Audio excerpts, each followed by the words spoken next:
네, 할렐루야. 7월 27일 목요일 짱목과 말씀 수다의 시간입니다.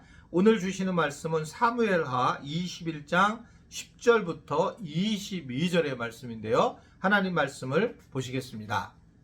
아야의 딸 리스바가 굵은 배를 가져다가 자기를 위하여 바위 위에 펴고 곡식배기 시작할 때부터 하늘에서 비가 시체에 쏟아지기까지 그 시체의 낮에는 공중의 새가 앉지 못하게 하고 밤에는 들짐승이 범하지 못하게 한지라. 이에 아야의 딸 사울의 첩 리스바가 행한 일이 다윗에게 알려지매 다윗이 가서 사울의 뼈와 그의 아들 요나단의 뼈를 길르앗 야베스 사람에게서 가져가니 이는 전에 블레셋 사람들이 사울을 길보아에서 죽여 블레셋 사람들이 벳산 거리에 매단 것을 그들이 가만히 가져온 것이라. 다윗이 그곳에서 사울의 뼈와 그의 아들 요나단의 뼈를 가지고 올라오매 사람들이 그 달려 죽은 자들의 뼈를 거두어다가 사울과 그의 아들 요나단의 뼈와 함께 베냐민 땅 셀라에서 그의 아버지 기스의 묘에 장사하되 모두 왕의 명령을 따라 행하니라. 그 후에야 하나님이 그 땅을 위한 기도를 들으시니라. 블레셋 사람이 다시 이스라엘을 치거늘 다윗이 그의 부하들과 함께 내려가서 블레셋 사람과 싸우더니 다윗이 피곤하매 거인족의 아들 중에 무게가 300세겔 되는 도창을 들고 세 칼을 찬 이스비브노비 다윗을 죽이려 하므로 스루야의 아들 아비새가 다윗을 도와 그 블레셋 사람을 쳐 죽이니 그때에 다윗의 추종자들이 그에게 맹세하여 이르되 왕은 다시 우리와 함께 전장에 나가지 마옵소서 이스라엘의 등불이 꺼지지 말게 하옵소서 하니라. 그 후에 다시 블레셋 사람과 곱에서 전쟁할 때에 후사 사람 십북에는 거인족의 아들 중에 삽을 쳐 죽였고 또 다시 블레셋 사람과 곱에서 전쟁할 때에 베들레헴 사람 야레오르김의 아들 엘하나는 가드 골리앗의 아우 라우미를 죽였는데 그자의 창자루는 배틀채에 같았더라. 또 가드에서 전쟁할 때에 그곳에 키가 큰 자 하나는 손가락과 발가락이 각기 6개씩 모두 24개가 있는데 그도 거인족의 소생이라. 그가 이스라엘 사람을 능욕함으로 다윗의 영 삼마의 아들 요나단이 그를 죽이니라. 이 네 사람 가드의 거인족의 소생이 다윗의 손과 그의 부하들의 손에 다 넘어졌더라. 예, 오늘 말씀은 사울의 첩 리스바가 사울의 가문에 대한 형 집행으로 인해서 두 아들을 잃게 되는 장면으로 시작을 하게 됩니다. 그녀는 곡식을 베기 시작할 때부터 비가 쏟아지기까지 주야로 시체를 지키는 그런 모성애를 보이게 되죠. 얼마나 힘들겠습니까? 아들 둘을 잃게 되니 얼마나 고통스럽겠어요. 이것이 어느 것이 옳고 그름을 떠나서 근본적으로 이 아들을 잃은 두 아들을 잃은 이 어미의 마음이 너무너무 중요한 거죠. 그런데 이러한 소식을 다윗이 듣습니다. 그러면서 사울의 가정 묘로 시신을 이장하도록 그렇게 묻히도록 하게 되었습니다. 당시에는 야생동물들이 많기 때문에 이 밖에 시신을 놔둔다는 것은 그냥 그야말로 가장 최악의 처벌이다 이렇게 생각하는 것이고, 결국은 이 가족묘로 옮겼다라고 하는 것은 이제 조상에게로 돌아가서 편안하게 있을 수 있다라는 위로야 배려의 이야기다 이렇게 바라볼 수가 있는 것입니다. 저는 크리스찬들이 되게 중요하게 생각해야 될 거를 감수성 지시라고 어떤 지수라고 생각해요. 우리 교회 이제 그 최은지라고 하는 성 강의를 잘 하시는 우리 자매가 있는데, 이번에 우리 교사들에게 강의를 하는데 너무너무 잘하는 거예요. 특별히 이제 이 감수성에 대한 것인데, 저는 이게 단순히 그래갖고 맨 처음에 성적인 감수성을 이야기하는 줄 알았더니 이 남녀 차별에 대한 감수성이라든지 뭐 이런 상대방을 어느 정도 마음을 읽을 수 있는가에 대한 이 감수성에 대한 그런 메시지였는데 정말 잘하더라고요. 근데 그때 이렇게 보게 되면 우리가 기독교인들은 자꾸 복음을 만나고 나서 너무 단호해요.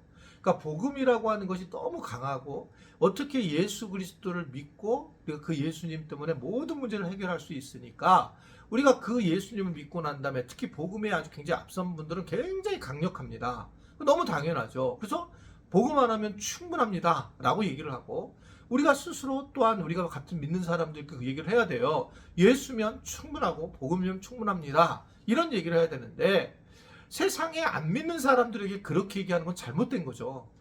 아니 그게 진리가 아니라는 게 아니라 그분들은 준비가 안 된 사람들한테 모르는 사람한테 그런 얘기를 하면 그 사람은 정신치료를 받아야 할 대상이에요. 왜 복음만 하면 충분하냐? 돈도 필요하고 건강도 필요하고 관계도 필요한데 이렇게 얘기를 하죠.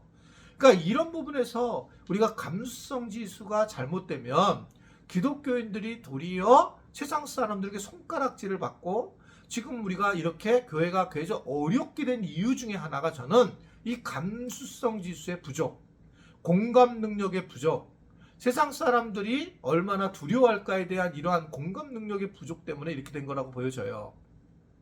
그러니까 우리가 단호할 때는 단호해요. 누군가가 예수 외에 그러면 구원이 없다는 거야? 예스! 단호한 겁니다. 우리는 그냥 지옥에 가는 거예요. 그렇게 되면. 이 부분은 단호해야 돼요. 그런데 그 사람이 두려워하는 것에 대해서 그리고 아파하는 것에 대해서는 얼마나 힘들겠느냐. 이 복음을 만날 수 못하는 것을 복음을 자기도 만나고 싶은데 못 만나는 것에 대해서 우리는 함께 공감을 해주고 함께 아파해줘야 된다는 거죠. 복음을 못 만난 것에 대해서 화를 내거나 복음을 만나지 못한 것에 대해서 막 분노하거나 그것은 큰 잘못이라고 보여져요. 왜냐하면 오늘 다윗이 그렇게 보여주고 있단 말입니다. 다윗이 이것에 대해서 어떻든 감수성 지수가 높아지고 감정에 대한 표현이 잘 되어서 결국은 그런 부분에서 아주 따뜻한 모습을 보이게 됩니다. 그러니까 오늘 보면 그 뒤에 오늘 내용도 이 다윗이 위험에 처해지게 되었을 때에 그리고 아주 그 거인과 같은 존재들과 싸우게 되잖아요. 발가락과 손가락이 6개가 있는 그런데도 어떻든 간에 자기 부하들이 이 다윗의 편을 들어주고 다윗을 도와줬던 이유는 그가 이러한 감정에 대한 부분들을 가지고 있었다라고 하는 겁니다. 공감 능력을 가지고 있는 거. 아파하는 사람들을 아파하고 슬퍼하는 사람들을 슬퍼하는 이것이 너무나도 당연한 거죠. 바울이 이제 그런 얘기 하잖아요.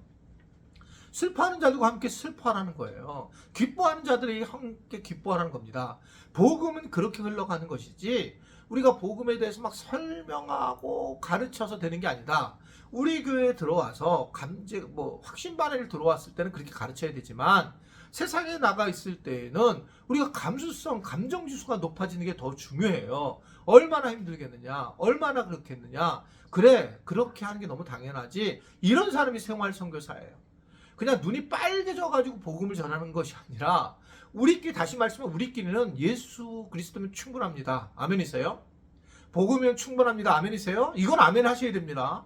그런데 이것이 우리끼리는 그렇지만 세상에 있는 사람들에게는 이것을 얘기해서는 위험해진다는 거죠. 그분들은 오히려 깜짝깜짝 놀래고 두려워하고 내가 지옥 가면 어떡하지 라는 생각을 하게 된다는 건데 그럴 때 우리는 그분들의 마음을 접하면서 우리가 함께 공감을 해준다면 그렇게 되면 이 복음이 잘 흐를 수 있다라고 하는 것을 오늘 이 본문을 통해서 우리가 깨닫게 됩니다. 아무쪼록 우리가 전도하는 것은 의무예요. 근데 전도하는 방식에 문제가 있다고 저는 생각하는 겁니다. 우리가 생활선교사는 전도 안 하겠다는 게 아니라 전도를 하되 공감을 해주면서 하라. 그러면서 어느 순간에 그분들이 감동을 받고 그러면서 그런 하나님을 믿는 하나님이라면 나도 믿겠다. 그렇게 만들었을 때 참된 우리가 복음 전도자가 된다는 걸 알고 그런 은혜의 삶을 살아갈 수 있게 되기를 간절히 바랍니다. 기도하겠습니다. 오늘도 우리에게 삶의 지혜를 알려주셔서 감사합니다. 복음은 단호하고 그러나 다른 사람들은 공감하며 감수성 지수를 높이는 우리 모두가 되도록 인도하여 주옵소서. 예수님의 이름으로 기도드리옵나이다. 아멘.